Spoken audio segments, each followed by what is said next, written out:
of deferring to him. You can't be in public and people are talking to him somehow and you join the people. Never. You stand with him and say, whatever you think, I believe what he said. You should be his greatest cheerleader. Your assignment in his life, which we didn't talk about. That was the first passage we read when God said it's not good that man should be alone. Let us make him and help meet for him. And then God caused Eve to come forth out of his rib. Your assignment is to help him. Another day we'll talk about help. My alarm has gone off. Another day we'll talk about help. Praise the Lord. Please stand up on your feet today as we conclude. Singles. 25 plus 15 is what? It's 40. Stand up on your feet. Singles. Let me read it to you. On your feet.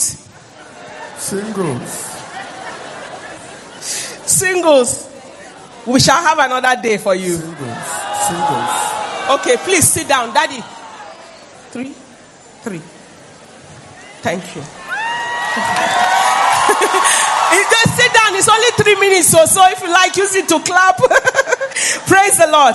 Let me just read it to you, okay? Now, let me read it to you. Someone. Let me read to you. Number 1.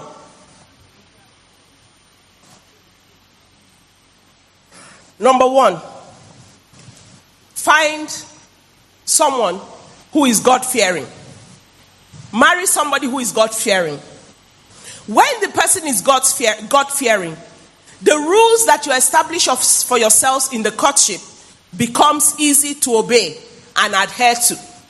For instance, you say, as long as we're in this courtship, we're not going to have premarital sexual relationship. This is our standard. The day it happens, this relationship is over. That was our agreement before my husband and I got married. If you want this marriage not to hold, then allow this to happen. Then that is the end. All right? So you marry a God-fearing person. Number 2, marry somebody who has a complementary vision for life. A complementary vision. Not that you want to serve God full time and the person wants to serve God minimal time. Not that you want to engage in a certain vocation and the person wants to engage in another vocation that is diametrically opposed. There's no how you can do such 2 assignments together. All right? Number 3, you marry somebody who is honest, who is real. Don't marry a fake person. Brother, don't marry a fake person. Sister, don't marry a fake person. I'm sorry, this brings us to the issue of appearance now. Don't marry somebody who... I read a story of somebody in, was it Malaysia or something like that sued the wife he married. Because after they married, after the wedding day, the next morning when he woke up, he said, that woman I'm seeing is not the person I married. What happened? The makeup had transformed her. And so when she slept and woke up in the morning without the makeup, she definitely was not who he knows. It was a serious matter. He said he's suing her to court for damages. Some of us women are not real. Everything is fake. Everything is added on. Or some things are added on. I wanted to list them. You know them. Sisters, you know them. But unfortunately, the brothers don't know. A few of them know, but they hide their head in the sand like the ostrich that believes that if I don't see the danger, then the danger does not exist. Brothers, please be real to the person you want to marry, and let the person also be real to you. You don't have hair on your head let him know. Let him be happy to marry you without hair on your head. That might be the attractive factor about you. Whatever it is, be down to earth, be real. Can I tell you something? This my hairstyle is the best to my husband.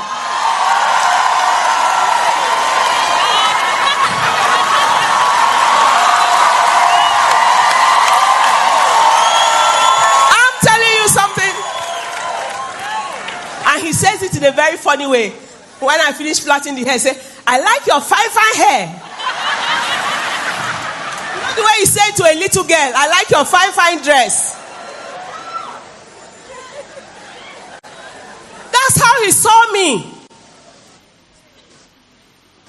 That's how he saw me. Sisters, madams, married women, let me come back to you. There are some of us that married looking a certain way, and along the line we have transformed to something else. You want to look the way everybody else is looking, and then suddenly your husband wakes up one day and says, where is my wife? Where is the girl I married? Both from size that has changed to complexion that has changed.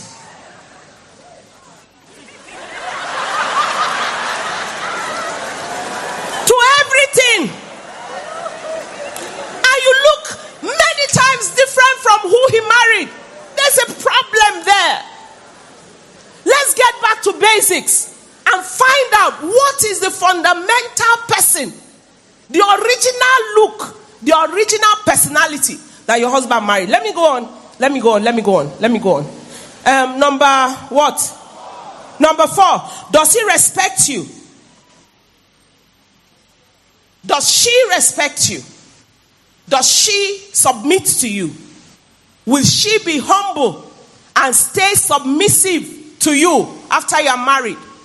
Does the man respect you, or he talks down on you, talks down at you?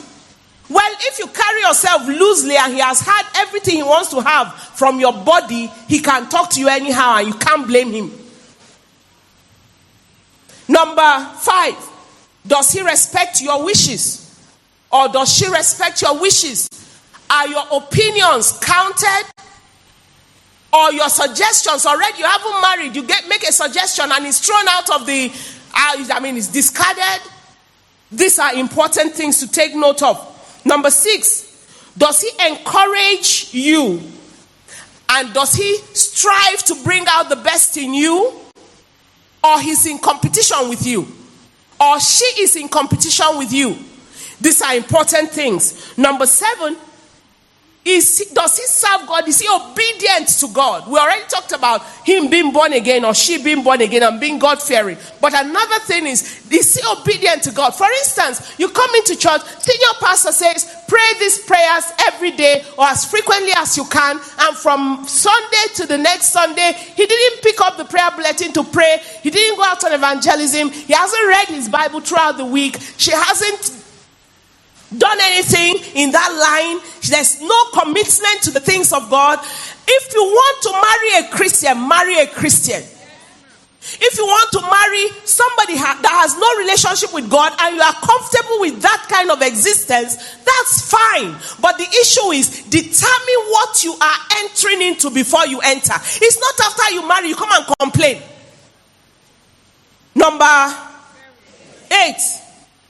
This one some people might object and some might accept. Does he respect his mother? Does he value his mother? Some say, my mother is a witch. My mother is a witch. Then that means she gave birth to a witchlet. In as much as that cannot be ruled out, because we know there are wicked people that exist and people that can kill their unborn child as whatever. But what am I driving at here? Is he a person that has a healthy regard for his family, particularly his mother? Does he respect her? Does he respect her person? Or he talks at her anyhow, disrespects her? Is he somebody that the mother can say, my son, what you are doing is not totally okay. Can you correct it like this? It's a very big asset. But on the other hand, if you notice that he is under the control and manipulative hold of his mother or her family, that again is another thing to look at twice. You don't want to marry a baby boy. You want to marry a mature man. Just as you don't want to marry a playboy or a Casanova or a gigolo that wants you for only the money you have. In the same way, you want to marry somebody who has a healthy respect for the home and for the home setup. Number 9. Will he wait for you when you cannot be there? Is he patient? If you agree we are not going to have premarital relationship, is he ready to abide by that rule? Because if he can't abide by that rule, when you are married and you travel, he won't wait for you. Or when you are married and you are indisposed, maybe childbearing or something, he won't wait for you. He will go out and look for a girl that is ready at that moment. You are able to tell who he or she is by how they are. Finally, let me stop with this. Is he eternity conscious? Is she eternity conscious? Is he living just for the world and for the pleasures of this world? Or does he have a consciousness of eternity? And plan to make heaven? And plan to be ready for the rapture? There are some people that want to go to hell and want to take others with them. Don't hang around with such people. Next time we'll talk about some things to identify. For instance, brother, you are in a relationship. And the only thing the girl wants from you is money. Money to do her hair, money to buy a new bag, money to buy a new shoe, money to send to her uncle, her brother, her sister, her auntie, her everybody. You haven't married, you should build a story building for her father. Without regard of what you have. You need to analyze it. Are you going to be able to cope with that kind of a person? But you know, I discovered something. Man. I read a story one day. A young man he had 3 ladies that he was contemplating to marry. So he gave each one of them $5,000. That is like 1 point something million, right? So he gave each of them $5,000. He wanted to use to test how they will react. The first one took the money, used half of the money to do a complete makeover, got herself a new wardrobe, did her face, did everything, hair, everything, and came out looking, oh my God, very beautiful. And then bought a few things for him. New shirts, new this, new that, to make him over too. The second girl took all the money and used all the money to shop for him. And picked up 1 or 2 things for herself. Said, my emphasis is you. Then the third girl took the $5,000 and put it into stocks and shares and bonds and treasury bills and stuff like that. And after a short while, she even brought him back the original $5,000 and still had more than that $5,000 which she reinvested. So they asked the young man, which of them will you marry? Sisters, which of them do you think she should marry? All right. Thank you, sisters. God bless you. That is your opinion. Brothers, which one will you marry? No, be so. Do you know the person that will marry? The most beautiful one. The most flashy one. They are not considering the one that will take care of him and multiply his resources. They are not considering the one that has him as number 1 in their mind. They are more concerned as the most beautiful one. Stand up on your feet.